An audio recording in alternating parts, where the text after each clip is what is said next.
तर पंतप्रधान मोदींनी आता अटल सेतूवरून प्रवास केलेला आहे आणि पंतप्रधान मोदी नवी मुंबईत सध्या दाखल झालेले आहेत। नवी मुंबई विमानतळ परिसरात पंतप्रधान मोदींचं भाषण सुद्धा पार पडणार आहे। तर महत्त्वाची आणि मोठी बातमी आपण सध्या पाहतोय। आज मोदी यांचा महादौरा आहे आणि पंतप्रधान मोदींनी आता अटल सेतूवरून प्रवास केलेला आहे। तर बहुप्रतीक्षित शिवडी नावाशेवा अटल सेतूचं त्यांच्या हस्ते उद्घाटन झालेलं आहे, लोकार्पण त्यांनी केलेलं आहे आणि नुकतेच त्यांनी या सेतूवरून स्वतः प्रवास सुद्धा केलेला आहे आणि नवी मुंबई विमानतळ परिसरात मोदींचं भाषण सुद्धा पार पडणार आहे। त्यांचं थोड्याच वेळात त्या ठिकाणी आगमन होईल आणि त्यांच्या भाषणाला सुद्धा सुरुवात होईल। नावाशिवा इथं सुद्धा त्यांच्या स्वागताची जय्यत तयारी करण्यात आली होती। मोठ्या संख्येनं नागरिक या ठिकाणी जमलेले आहेत। खरं पाहायला गेलं तर पारंपरिक नृत्य करून मोदींचं स्वागत या ठिकाणी करण्यात आलेलं आहे। तर नुकताच मोदींनी अटल सेतूवरून प्रवास केलेला आहे आणि मोदी नवी मुंबईत सध्या दाखल झालेले आहेत आणि अगदी थोड्याच वेळात त्यांचं भाषण पार पडेल आणि या भाषणात नेमकं ते काय बोलतील हे पाहणं सुद्धा महत्त्वाचं ठरणार आहे। तर नवी मुंबई विमानतळ परिसरात या भाषणाचं आयोजन करण्यात आलेलं आहे। त्या ठिकाणी सुद्धा त्यांच्या स्वागताची जय्यत तयारी करण्यात आलेली आहे। प्रधानमंत्री नरेंद्र मोदी ने तर या संदर्भात माहिती देत आहेत आमचे प्रतिनिधी ओमकार वाबे सध्या आपल्या सोबत आहेत। ओमकार, मोदींनी सध्या आत्ताच अटल सेतूवरून प्रवास केलेला आहे आणि अगदी थोड्याच वेळात नवी मुंबईतील विमानतळ परिसरात त्यांचं भाषण सुद्धा पार पडेल।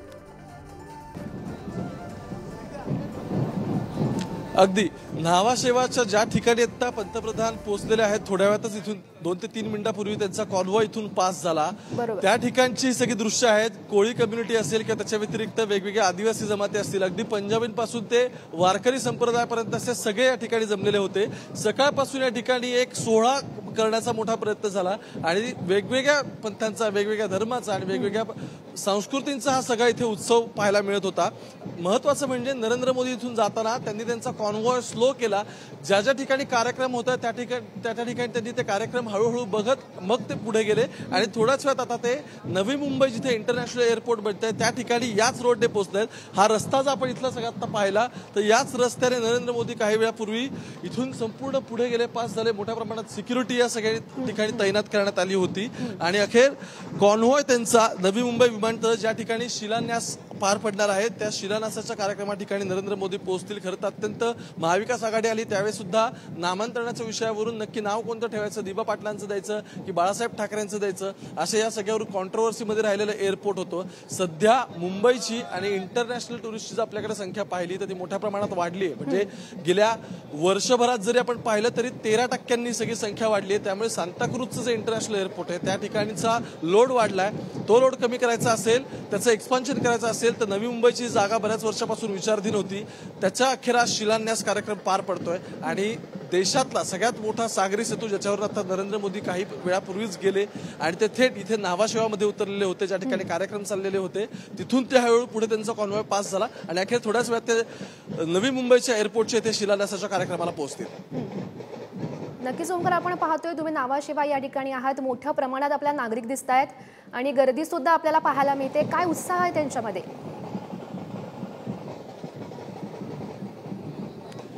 सकाळी 9 ते 10 वाजल्यापासून सगळे इथे जमलेले होते। नरेंद्र मोदी दुपारी पोहोचणार होते इथे, पण मोठ्या प्रमाणात म्हणजे अगदी पक्षाचे कार्यकर्ते असतील, भाजपचे असतील किंवा महायुतीतले आता म्हणायला हरकत नाही, कारण बऱ्याच ठिकाणी शिवसेनेचे म्हणजे एकनाथ शिंदेचे यांचे पण झेंडे सगळीकडे दिसत होते।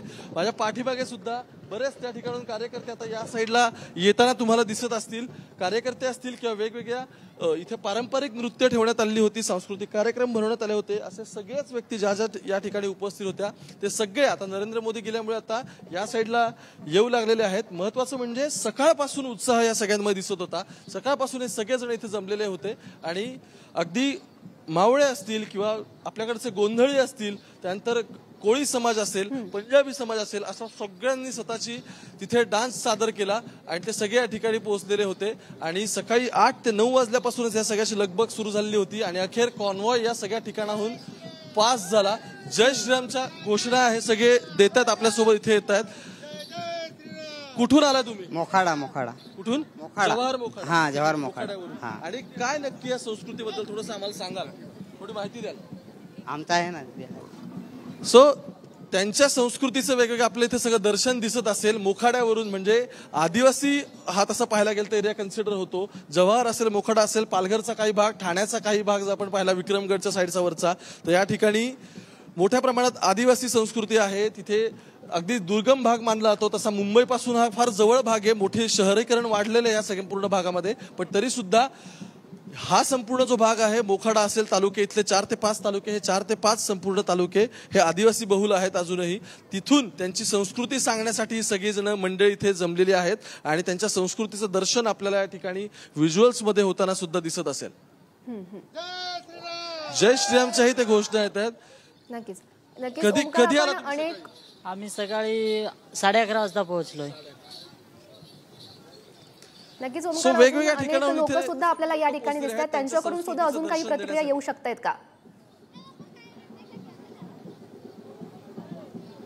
लोक या ठिकाणी खरं तर रस्त्यावरून पास होत आहेत. आणखी काही लोक इथून आता येतील त्यावेळी आपण त्यांच्याशी बोलण्याचा प्रयत्न करू. पण सगळ्यात महत्वाचं, हा संपूर्ण रस्त्याचा जो पॅच आहे जवळपास 15 ते 20 किलोमीटरचा, या सगळ्यावरती सकाळपासून हे सगळे इथे उभे होते. त्यांनी त्यांच्या संस्कृतीचं प्रदर्शन इथे केलं आणि नरेंद्र मोदींनी सुद्धा जाताना या सगळ्याला एक दाद म्हणावी लागेल त्यांची, कारण त्यांचा संपूर्ण कॉन्वॉय, रस्ता मोकळा होता पण तरी सुद्धा कॉन्वॉय स्लो झाला आणि त्यांनी कॉन्वॉय मधून संपूर्ण ज्या ठिकाणी वेगवेगळ्या ठिकाणी पॅचेस मध्ये जिथे डान्स ठेवण्यात आला होता, वेगवेगळे नृत्य प्रकार सादर केले जात होते, त्या सगळ्या गोष्टींचा त्यांनी एक आस्वाद घेतला आणि त्यानंतर ते पुढे गेले. नक्कीच ओमकार, आपण पाहतोय न्हावाशेवा येथे सध्या मोदी दाखल झालेले आहेत आणि थोड्याच वेळात त्यांचं भाषण सुद्धा पार पडणार आहे. आणि यानंतर नेमके कोणते कार्यक्रम पार पडतील, काही माहिती मिळते का? मुंबईतला आजचा हा शेवटचा कार्यक्रम असेल जो नवी मुंबईचा शिलान्यास या संदर्भात पडणार आहे. त्यानंतर आणखी एक कार्यक्रम फक्त नरेंद्र मोदींचा राहतोय. पण महत्वाचं म्हणजे ज्या विमानतळा संदर्भामध्ये म्हणजे इंटरनॅशनल एअरपोर्ट त्या ठिकाणी होणार आहे, त्याच्याबद्दल इतक्या वर्षापासूनचा वाद होता. अगदी लँड ॲक्विजिशन पासून बऱ्याचशा गोष्टी अडखळलेल्या होत्या. ते अखेर आता मार्गी लागते आणि त्याचमुळे महायुती सरकारने एक प्रकारचं शक्ती प्रदर्शन मोदींना इथे आणून करण्याचा प्रयत्न केला. आणि महत्वाचं म्हणजे लोकसभा निवडणूक आहेत. महाराष्ट्रासारखं राज्य 48 जागा दिल्लीमध्ये निवडून पाठवतं. अशा वेळी ज्यावेळी महायुती सोबत येऊन म्हणजे एकीकडे अजितदादा, दुसरीकडे भाजप आणि तिसरीकडे आता शिंदेची शिवसेना, हे सगळे सोबत येऊन ज्यावेळी निवडणुकीला सामोरे जाणार आहेत, त्यावेळी मिशन 45 सक्सेसफुल करण्यासाठी फक्त राजकीय अजेंडे नाही तर विकास कामं सुद्धा दाखवावी लागणार आहेत. येणाऱ्या काळामध्ये जे मॅनिफेस्टो तयार होतील पॉलिटिकल पार्टीचे, या पॉलिटिकल पार्टीच्या मॅनिफेस्टोमध्ये या सगळ्याचा उल्लेख होईल. सगळ्यात महत्वाचं म्हणजे नवी मुंबईवरून म्हणजे थोडक्यात नवी मुंबई, सीबीडी, बेलापूर हा सगळा भाग आहे. तिथून पुढे जर आपण खाली उल्वे या साईडला सगळीकडे आलो न्हावाशेवापर्यंत, तर या सगळ्या भागापासून मुंबईत जो दररोजचा चाकरमानी येतो, याला यायला बाय ट्रेन सुद्धा 1.5 ते 2 तास सहज लागतात. येणाऱ्या काळामध्ये जर बाय रोड ही सगळी ट्रॅफिक, हे सगळ्या पद्धतीने हे ट्रॅफिक आपण डायव्हर्ट करू शकलो पब्लिकचं, तर रस्त्याने जे लोक सगळे जातील त्या सेतूवरून जातील आणि थेट साऊथची त्यांना कनेक्टिव्हिटी मिळेल. ते शिवडीत पोहोचतील आणि मग अगदी मंत्रालय असेल, खाली कुलावा सगळी साईड असेल, ही जोडली जाईल. किंवा अंधेरीच्या एअरपोर्टला जरी जायचं असेल तरी सुद्धा जुना रस्ता घेण्यापेक्षा इथून फास्ट सगळी लोक पुढे जातील सांताक्रूजला. त्यामुळे एक प्रकारे कनेक्टिव्हिटी, पायाभूत सुविधा मोठ्या प्रमाणात दिल्या. 2014 नंतर तुम्ही जर पाहिलं असेल तर नरेंद्र मोदींचा हा संपूर्ण अजेंडा होता की देशभरात स्मार्ट सिटीज करायच्या आणि स्मार्ट सिटीजच्या अंडर सगळ्यात जास्त पायाभूत सुविधांना पैसे द्यायचे आणि त्या संदर्भात निधी द्यायचा. त्यामुळे शहरांना कनेक्ट करणारे हे स्मार्ट सिटीजचे जे प्रोजेक्ट्स असतील किंवा शहरांना कनेक्ट करणारे जे असे वेगवेगळे सेतू असतील, ज्या सेतूंवरून ज्या ट्रॅफिक तुम्ही एक पद्धतीने डायव्हर्ट करू शकता. आणि दुसरं महत्वाचं म्हणजे वाढतं शहरीकरण जर असेल तर ते एका ठिकाणी कॉन्सन्ट्रेट होऊ नये, त्याचं मोबिलायझेशन फटाफट व्हावं, या सगळ्यासाठी केलेली हे सागरी सेतूचं आजचं सुरुवात. आणि त्यानंतर इंटरनॅशनल सगळी वाहतूक आहेत त्या संदर्भातली सगळ्या गोष्टी सेग्रिगेट करायच्या असतील, फक्त सांताक्रूज पुरतं ते मर्यादित ठेवायचं नसेल, तर त्यासाठी उचललेलं पहिलं पाऊल म्हणजे नवी मुंबईचं एअरपोर्ट आहे. अर्थात दिबा पाटलांचं नाव असेल किंवा बाळासाहेब ठाकरेंचं नाव असेल, या सगळ्यावरून ते महाविकास आघाडीच्या वेळी कॉन्ट्रोव्हर्सीमध्ये राहिलं होतं, पण अखेर आज शिलान्यास पार पडतोय. त्यामुळे येणाऱ्या काळात महायुतीच्या तिन्ही पक्षांच्या मॅनिफेस्टोमध्ये आपल्याला कदाचित या सगळ्या गोष्टी दिसू शकतील की आम्ही जनतेला हे दिलेलं आहे, याची जाहिरात करायला ते पुढे मागे बघणार नाहीत. नक्कीच ओमकार, असंच आपल्या सोबत जोडलेले राहा. तर आपण सध्या ही 5 दृश्य पाहतोय. जवळपास आज मोदींचा नाशिक आणि आपण ही 6 दृश्य पाहतोय. आज मोदींचा नाशिक आणि नवी मुंबई असा दौरा आहे आणि नाशिकमध्ये सुद्धा आपण ही जर दृश्य पाहिली तर त्यांचं भव्य दिव्य असं स्वागत करण्यात आलेलं होतं. मोदींचा भव्य असा रोड शो पार पडलेला होता. सोबतच त्यांची रामकुंडावर जाऊन जलपूजन सुद्धा केलं होतं आणि यावेळी त्यांचं पुजाऱ्यांकडून स्वागत सुद्धा करण्यात आलेलं होतं.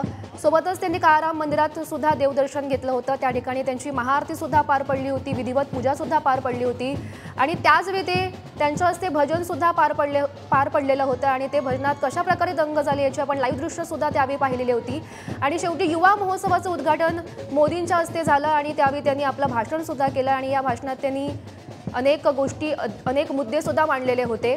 तर आपण हा त्यांचा नाशिक दौरा पाहत होतो ज्या ठिकाणी त्यांचं भव्य दिव्य असं नाशिककरांनी स्वागत केलेलं होतं आणि त्यानंतर आता महत्त्वाचं असं अटल सेतू याचं उद्घाटन लोकार्पण मोदींच्या हस्ते पार पडलेलं आहे। अतिशय महत्त्वाचा असा हा सेतू आहे आणि त्याचं उद्घाटन मोदींच्या हस्ते पार पडलेलं आहे।